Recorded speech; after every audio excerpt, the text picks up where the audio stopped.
আসসালামু আলাইকুম রহমতুল্লাহ। আমি ঢাকা আলিয়ার মাঠে অস্থায়ী আদালতের মাঠে আছি। সেখান থেকে লাইভে দেখাচ্ছি আপনাকে। কিছুক্ষণ আগে আল্লামা আব্দুল্লাহ হোসেন সাঈদী কোরআনের পাখিকে একটি মিথ্যা মামলায় এখানে হাজির করা হয়েছে। আপনারা দেখতে পাচ্ছেন অসংখ্য পুলিশের মধ্যে আমাদেরকে ভিতরে ঢুকতে দেওয়া হয়নি। আবার নতুন করে আবার বলা হবে, আদালতে অনুমোদনের জন্য অনুমতি নেওয়া হবে। যদি দেওয়া হয় তো আলহামদুলিল্লাহ দেখা হতে পারে, আদারওয়াইজ আমাদের এরকম গেটের বাইরে অপেক্ষা করতে হবে।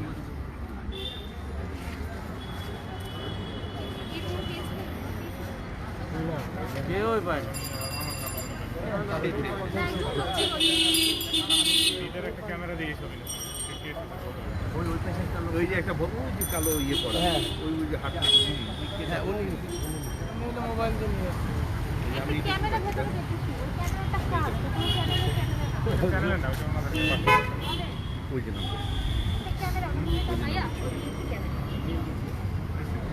আমার ছবি অতটা ইয়া না, মোবাইলে তুললাম।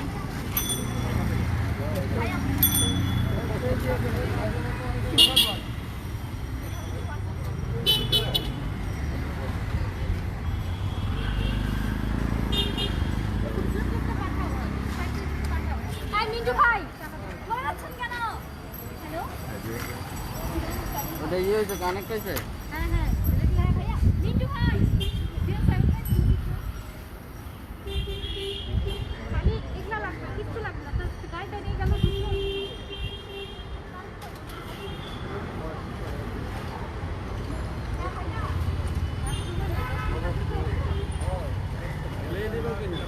আমরা আলিয়ার মাঠের বাইরে দাঁড়িয়ে আছি।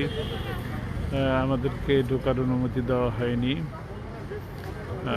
সম্ভবত বাকি ইতিমধ্যেই কোর্টের ভিতরে নিয়ে যাওয়া হয়েছে। অপেক্ষায় আছি যদি আমাদেরকে সুযোগ দেওয়া হয়।